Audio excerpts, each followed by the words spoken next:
तहरीक इंसाफ पारा बानी की आज़ादी लाइ कराची प्रेस क्लब अॻियां एहतजाजी मुज़ाहिरे दौरान पुलिस हलीम आदिल शेख समेत केतिरनि कारकुननि खे गिरफ़्तार करे वरितो आहे। पुलिस एहतजाजी मुज़ाहिरे दौरान पीटीआई सिंध जे सदर हलीम आदिल शेख समेत 50 खां वधीक अॻवाननि ऐं कारकुननि खे हिरासत में वठी छॾियो आहे। आम ख़बर ॾियूं पिया अव्हां खे त तहरीक इंसाफ पारां बानी जी आज़ादी लाइ कराची प्रेस क्लब अॻियां एहतजाजी मुज़ाहिरे दौरान पुलिस हलीम आदिल शेख समेत केतिरनि कारकुननि खे गिरफ़्तार करे वरितो आहे।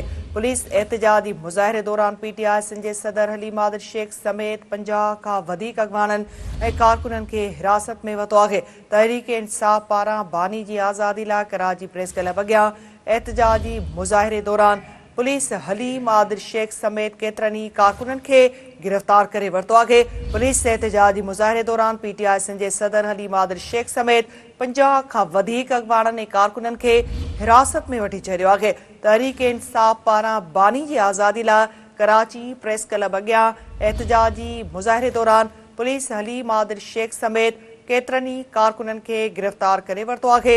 पुलिस एहतजाजी मुज़ाहिरे दौरान पीटीआई सिंध जे सदर हलीम आदिल शेख समेत 50 खां वधीक अॻवाननि ऐं कारकुननि खे हिरासत में वठी छॾियो आहे। अहम ख़बर नाज़रीन अवां सां शेयर कयूं पिया त तहरीक इंसाफ पारां बानी जी आज़ादी लाइ कराची प्रेस क्लब अॻियां एहतजाजी मुज़ाहिरे दौरान पुलिस हलीम आदिल शेख समेत केतिरनि कारकुननि खे गिरफ़्तार करे वरितो आहे।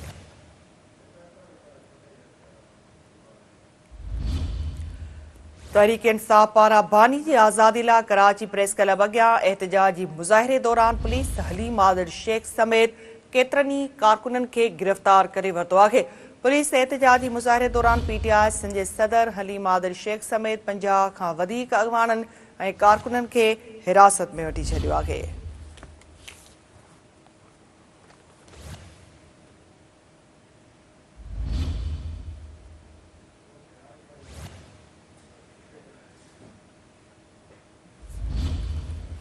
तहरीक इंसाफ पारां बानी की आज़ादी लाइ कराची प्रेस क्लब अॻियां एहतजाजी मुज़ाहिरे दौरान पुलिस हलीम आदिल समेत केतिरनि कारकुननि खे गिरफ़्तार करे वरितो आहे।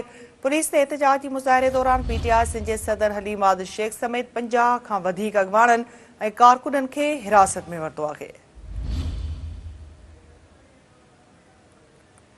तहरीक इंसाफ पारां बानी की आज़ादी लाइ कराची प्रेस क्लब अॻियां एहतजाजी मुज़ाहिरे दौरान पुलिस हलीम आदिल शेख समेत केतिरनि कारकुननि खे गिरफ़्तार करे वरितो आहे। पुलिस एहतजाजी मुज़ाहिरे दौरान पीटीआई सिंध जे सदर हलीम आदिल शेख समेत 50 खां वधीक अॻवाननि ऐं कारकुननि खे हिरासत में वरितो आहे।